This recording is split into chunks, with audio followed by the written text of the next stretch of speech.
ಹೊರನಾಡಿನ ಈ ಅನ್ನಪೂರ್ಣೆ ಕರುನಾಡಿನ ಜನ ಪಂಚಪ್ರಾಣಿ.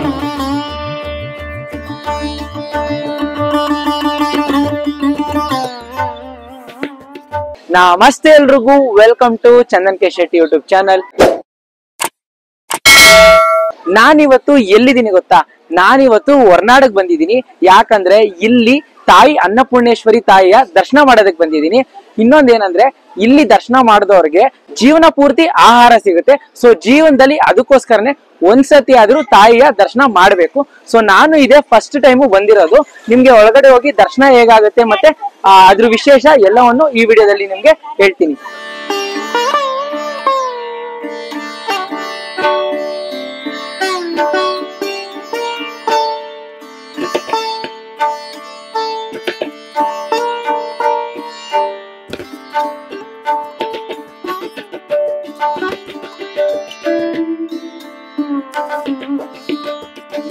ಇನ್ನು ದೇವಸ್ಥಾನದ ಟ್ರಾವೆಲಿಂಗ್ ಬಗ್ಗೆ ಹೇಳ್ಬೇಕಂದ್ರೆ ನಿಮ್ಗೆ ಮೆಜೆಸ್ಟಿಕ್ ಇಂದ ಹೊರನಾಡ್ಗೆ ಬಸ್ಸಸ್ ಗಳು ಸಿಗುತ್ತೆ. ಹಾಗೆ ಆನ್ಲೈನ್ ನಲ್ಲಿ ಬುಕ್ ಮಾಡಿದ್ರೆ ಬೆಸ್ಟ್. KSRTC ಅಫಿಷಿಯಲ್ ವೆಬ್ಸೈಟ್ ಹೋಗಿ ಬೆಂಗಳೂರು ಟು ಹೊರನಾಡ್ ಅಂತ ಟೈಪ್ ಮಾಡಿದ್ರೆ ನಿಮ್ಗೆ 450 ರೂಪಾಯಿಂದ 1000 ರೂಪಾಯಿವರೆಗೂ ಪ್ರೈಸ್ ಇರುವಂತ ಬಸ್ಸಸ್ ಸಿಗುತ್ತೆ. ಪಿಕಪ್ ಪಾಯಿಂಟ್ಸ್ ಬಂದ್ಬಿಟ್ಟು ಮೆಜೆಸ್ಟಿಕ್ ಇಂದಾನೆ ಸ್ಟಾರ್ಟ್ ಆಗೋದು. 300 ಕಿಲೋಮೀಟರ್ಸ್ ಇದೆ Bengaluru to Horanadu. So direct temple ಹತ್ರನೇ ನಿಮ್ಗೆ ಬಸ್ ಸ್ಟಾಪ್ ಇರುತ್ತೆ. ಹಾಗೆ ದರ್ಶನ ಮಾಡ್ಕೊಂಡು ಅದೇ ಬಸ್ ನಲ್ಲಿ ನೀವು ರಿಟರ್ನ್ ಕೂಡ ಆಗ್ಬೋದು.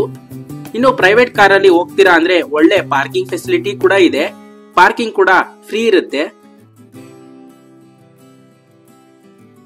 ಹಾಗೆ ದೇವಸ್ಥಾನದ ಪಕ್ಕದಲ್ಲೇ ನಿಮ್ಗೆ ಲಾಂಜ್ ರೂಮ್ ಕೂಡ ಇದೆ. ನಿಮ್ಮ ಲಗೇಜ್ ಗಳನ್ನ ಇಟ್ಟು ನೀವು ದರ್ಶನ ಮಾಡ್ಕೊಂಡು ತಿರ್ಗಾ ತಗೊಂಡು ಹೋಗ್ಬೋದು. ಅದು ಕೂಡ ಫ್ರೀ ಇರುತ್ತೆ. ಇಲ್ಲ ನೀವೇನಾದ್ರೂ ಲೇಟ್ ಆಯ್ತು ಸ್ಟೇ ಮಾಡ್ತೀರಾ ಅಂದ್ರೆ ಶ್ರೀ ಭಕ್ತಿ ನಿವಾಸ ಲಾಡ್ಜ್ ದೇವಸ್ಥಾನದೇ ರೂಮ್ ಗಳಿರುತ್ತೆ. ಆನ್ಲೈನ್ ನಲ್ಲಿ ಬುಕಿಂಗ್ ಮಾಡೋ ಆಗಿರೋದಿಲ್ಲ. ಆಫ್ಲೈನ್ ನಲ್ಲೇ ನೀವು ಬಂದು ಅಲ್ಲಿನೇ ರೂಮ್ಸ್ ಗಳನ್ನ ತಗೋಬಹುದು. 250 ರೂಪಾಯಿಂದ ರೂಮ್ ಸ್ಟಾರ್ಟ್ ಆಗುತ್ತೆ. ಟೆಂಪಲ್ ರೂಮ್ಸ್ ಎಲ್ಲ ನಿಮ್ಗೆ ಸ್ವಲ್ಪ ಕಮ್ಮಿ ರೇಟ್ ಸಿಗುತ್ತೆ. ಇನ್ನು ಪ್ರೈವೇಟ್ ರೂಮ್ಸ್ ಹೋಗ್ತೀರಾ ಅಂದ್ರೆ ಸ್ವಲ್ಪ ಜಾಸ್ತಿ ರೇಟ್ ಆಗುತ್ತೆ. 700, 1000 ಈ ತರ ಆಗುತ್ತೆ. ಮತ್ತೆ ಜಾಸ್ತಿ ಇವರು ಪ್ರಿಫರೆನ್ಸ್ ಕೊಡೋದು ಫ್ಯಾಮಿಲೀಸ್ ಮಾತ್ರ. ಸಿಂಗಲ್ಸ್ ಹೋದ್ರೆ ಸ್ವಲ್ಪ ಕಷ್ಟ ರೂಮ್ ಸಿಗೋದು. ನಾವು ಹೋದಾಗ ತುಂಬಾನೇ ಮಳೆ ಬರ್ತಿತ್ತು. ಅರ್ಲಿ ಮಾರ್ನಿಂಗ್ ವೆದರ್ ಹೇಗಿತ್ತು ನೋಡಿ.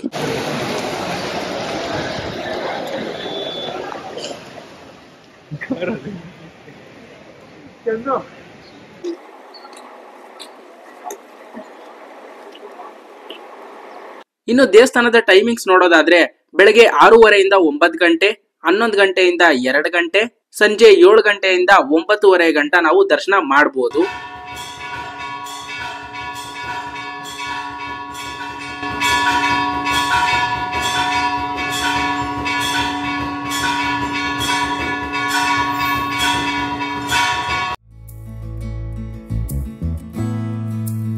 ಇಲ್ಲಿ 2 ವಿಶೇಷವಾದ ಪೂಜೆಗಳು ನಡೆಯುತ್ತೆ.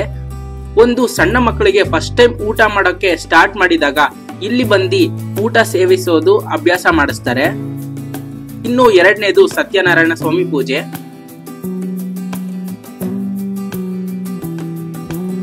ಇನ್ನು ನೀವು ಕುಂಕುಮಾರ್ಚನೆ ಮಾಡಿಸ್ತೀರಾ ಅಂದ್ರೆ ದೇವರ ಮುಂದೆ ಕೂರಿಸಿ ಆ ಪೂಜೆಯನ್ನ ನಡೆಸ್ತಾರೆ. 5 ರಿಂದ 10 ನಿಮಿಷಗಳ ಕಾಲ ದೇವರ ಮುಂದೆ ಕೂತ್ಕೊಳ್ಳುವಂತಹ ಅವಕಾಶ ಸಿಗುತ್ತೆ. ಈ ಎಲ್ಲಾ ಸೇವೆಗಳಿಗೂ ನೀವು ಟಿಕೆಟ್ ಕೌಂಟರ್ ನಲ್ಲಿ ನೀವು ಯಾವ ಸೇವೆ ಮಾಡಿಸ್ತೀರೋ ಅದರ ಟಿಕೆಟ್ ತಗೋಬೇಕಾಗತ್ತೆ.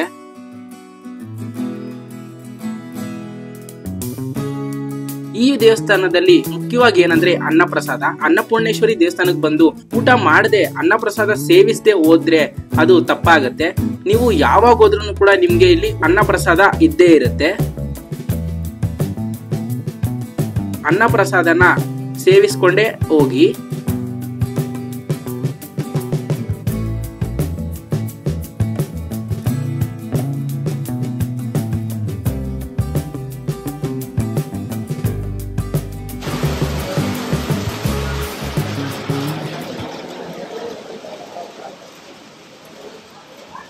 ನೀವೇನಾದ್ರೂ ಪ್ರೈವೇಟ್ ಕಾರಲ್ಲಿ ಬಂದಿದ್ರೆ ಅಲ್ಲಿಂದ ಕಳಸಾಗೆ ಜಸ್ಟ್ 7 ರಿಂದ 10 ಕಿಲೋಮೀಟರ್ ಆಗುತ್ತೆ. ತುಂಬಾನೇ ಬ್ಯೂಟಿಫುಲ್ ಆಗಿರುವಂತ ಪ್ಲೇಸು.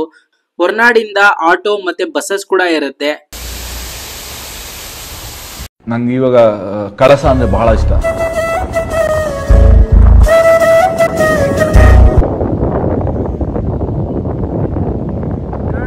ಇವಾಗ ನಾವು ಅನ್ನಪೂರ್ಣೇಶ್ವರಿ ದೇವಸ್ಥಾನದಿಂದ ಕಳಸಾಗ್ ಬಂದಿದೀವಿ. ಅಲ್ಲಿಂದ ಇಲ್ಲಿ ಕರೆಕ್ಟ್ ಆಗಿ 7 ಕಿಲೋಮೀಟರ್ ಆಗಿದೆ. ನೀವು ಇಲ್ಲಿ ನೋಡ್ಬೋದು ಎಂಟ್ರೆನ್ಸ್ ಫುಲ್ಲು ಮಳೆ. ಇಲ್ಲಿ ಹೋಗ್ತಾ ಇದೀವಿ ಇವಾಗ ದರ್ಶನ ಮಾಡೋದಕ್ಕೆ. ಏನಂತ ಇದೆ, ಕಾಲೇಶ್ವರ ಸ್ವಾಮಿ ದೇವಸ್ಥಾನ. ಇವಾಗ ಮೊದ್ಲು ಕಾಲೇಶ್ವರ ಸ್ವಾಮಿ ದೇವಸ್ಥಾನ ದರ್ಶನ ಪಡೆಯೋಣ. ಸೊ 7 ಕಿಲೋಮೀಟರ್ ಆಯ್ತು. ನೀವು ಹೊರನಾಡಿಗೆ ಯಾರ್ಯಾರು ಬರ್ತೀರಾ, ಅನ್ನಪೂರ್ಣೇಶ್ವರಿ ದೇವಿ ದರ್ಶನ ಆಗಿದ ತಕ್ಷಣ ಇಲ್ಲಿ ಕಳಸಾಕ್ ಬರೋದ್ ಮಾತ್ರ ಮಿಸ್ ಮಾಡ್ಬೇಡಿ. ಇಲ್ಲಿನ ವಿಶೇಷ ಕೂಡ ಅವ್ರನ್ನ ಕೇಳ್ತೀನಿ. ವಿಡಿಯೋ ಮಾಡಕ್ ಅಲೋ ಮಾಡ್ತಾರ ಇಲ್ಲೋ ಗೊತ್ತಿಲ್ಲ, ಇಲ್ಲ ಅಂದ್ರೆ ನಾನೇ ನಿಮ್ಗೆ ಹೇಳ್ತೀನಿ. ಮೊದ್ಲು ದರ್ಶನ ಮಾಡೋಣ.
ಈಶ್ವರ 3400 ವರ್ಷಗಳ ಹಿಂದೆ ಉದ್ಭವಲಿಂಗ.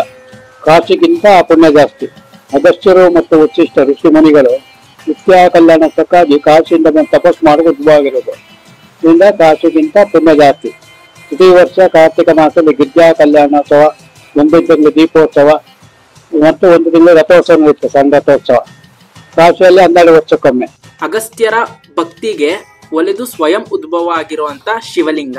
ಅಗಸ್ತ್ಯರಿಗೆ ಕಾಶಿಯಲ್ಲಿ ನಡೆದ ಶಿವ ಮತ್ತು ಪಾರ್ವತಿ ಕಲ್ಯಾಣ ನೋಡೋಕೆ ಮನಸ್ಸಾಗುತ್ತೆ.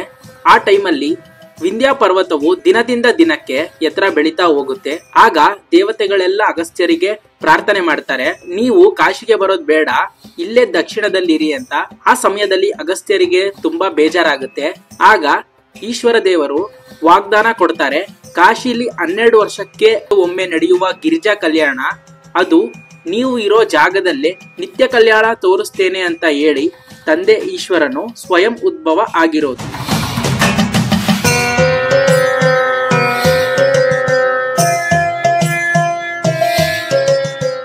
ನೋಡಿದ್ರಲ್ಲ ಹೇಗಿತ್ತು ಅಂತ. ಆಕ್ಚುಲಿ ನಾವು ಇದಾದ್ಮೇಲೆ ಸುರ್ಮನೆ ಫಾಲ್ಸ್ ಹೋಗ್ಬೇಕಿತ್ತು. ಅನ್ನಪೂರ್ಣೇಶ್ವರಿ ತಾಯಿಯ ದೇವಸ್ಥಾನದಿಂದ 11 ಕಿಲೋಮೀಟರ್ ಇತ್ತು ಸುರ್ಮನೆ ಫಾಲ್ಸ್. ನೀವು ನೋಡ್ಬೋದು ಎಷ್ಟು ಮಳೆ ಅಂದ್ರೆ ಫುಲ್ಲು ಮಳೆ ಇರೋ ಕಾರಣ ನಾವು ಅಲ್ಲಿ ಹೋಗಕ್ ಆಗ್ತಾ ಇಲ್ಲ. ಸೊ ಈ ವಿಡಿಯೋನ ಇಲ್ಲಿಗೆ ನಾನು ಮುಗಿಸ್ತಾ ಇದ್ದೀನಿ. ಸೊ ಇದೇ ರೀತಿ ಮುಂದಿನ ವಿಡಿಯೋ ಜೊತೆ ಸಿಗ್ತೀನಿ ಅಂತ ಹೇಳ್ತಾ, ಯಾರೆಲ್ಲ ಸಬ್ಸ್ಕ್ರೈಬ್ ಮಾಡಿಲ್ಲ ದಯವಿಟ್ಟು ಸಬ್ಸ್ಕ್ರೈಬ್ ಮಾಡಿ. ನೀವು ಹೊರನಾಡಿಗೆ ಬಂದ್ರೆ ಕಳಸಾ ದೇವಸ್ಥಾನನ ಮಿಸ್ ಮಾಡದೆ ಒಂದ್ಸತಿ ದೇವರ ದರ್ಶನ ಮಾಡಿ ಅಂತ ಹೇಳ್ತಾ ಮುಂದಿನ ವಿಡಿಯೋದಲ್ಲಿ ಸಿಗ್ತೀನಿ ಅಂತ ಹೇಳ್ತಾ ಟಾಟಾ ಬಾಯ್ ಬಾಯ್.